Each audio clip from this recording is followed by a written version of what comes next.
विनम्र व्यक्ति सदा फलता फूलता है और अभिमानी अपने अभिमान की तरह कभी न कभी टूट ही जाता है।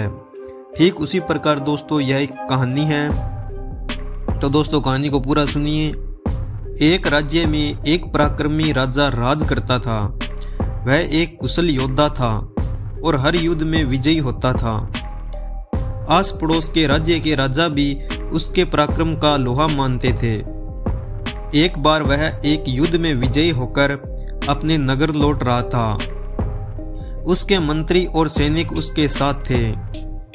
रास्ते में एक पेड़ के नीचे उसे एक बौद्ध भिक्षु बैठा दिखा। वह घोड़े से उतरा और भिक्षु के पास जाकर उनके चरणों पर अपना सिर रख दिया। मंत्री और सैनिक यह दृश्य देख रहे थे।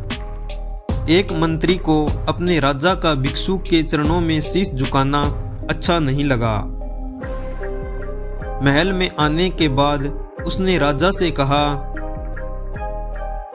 महाराज आप इतने पराक्रमी हैं, आपने कितने युद्ध जीते, सब आपका लोहा मानते हैं। आपका शीश तो गर्व से तना रहना चाहिए, किंतु आपने एक भिक्षु के चरणों पर शीश झुका दिया, मुझे ये उचित नहीं लगा। राजा मुस्कुराया किंतु कुछ बोला नहीं। अगले दिन उसने उस मंत्री को बुलाया और एक थैला देकर कहा, इस थैले में 4 चीजें रखी हैं, बाजार जाओ और इन्हें बेच कर आओ। ध्यान रहे बाजार जाने से पहले इस थैले में झांककर मत देखना। मंत्री थैला लेकर बाजार चला गया। बाजार में जब बेचने के लिए उसने 4 चीजें निकाली तो वह चकित रह गया। थैले में एक मुर्गी का सिर, एक मछली का सिर, एक बकरी का सिर और एक इंसान का सिर था।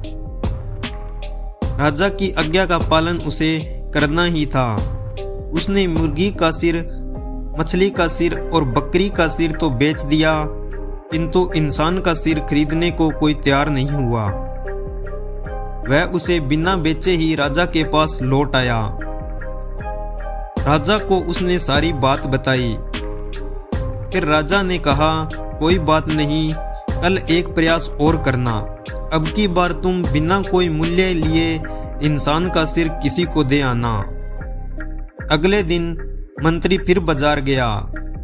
पूरे दिन उसने इंसान का सिर मुफ्त में लोगों को देने का प्रयास किया, किंतु मुफ्त में भी किसी ने वह सिर नहीं लिया।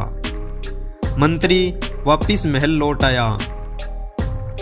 वह समझ चुका था कि राजा ने उसे यह काम करने को क्यों कहा था। वह राजा के पास पहुंचा तो राजा ने पूछा, क्या मेरी मृत्यु के बाद तुम मेरा सिर अपने पास रखोगे? यह सुनकर मंत्री ने अपना सिर झुका दिया। फिर राजा ने कहा, जिस सिर को कोई बिना मोल भी लेना नहीं चाहता, उसे मैंने किसी भिक्षु के चरणों में झुका दिया तो क्या हो गया? विनम्रता से झुके मेरे सिर को भिक्षु का आशीर्वाद तो मिला। हमेशा याद रखो, मिथ्या अभिमान का कोई अर्थ नहीं है। तो दोस्तों यह थी हमारी कहानी। आपको यह कहानी कैसी लगी? अगर दोस्तों आपको यह कहानी अच्छी लगी तो हमारी वीडियो को लाइक कीजिए और हमारे चैनल को सब्सक्राइब जरूर कर लीजिए। मिलते हैं दोस्तों नेक्स्ट वीडियो में।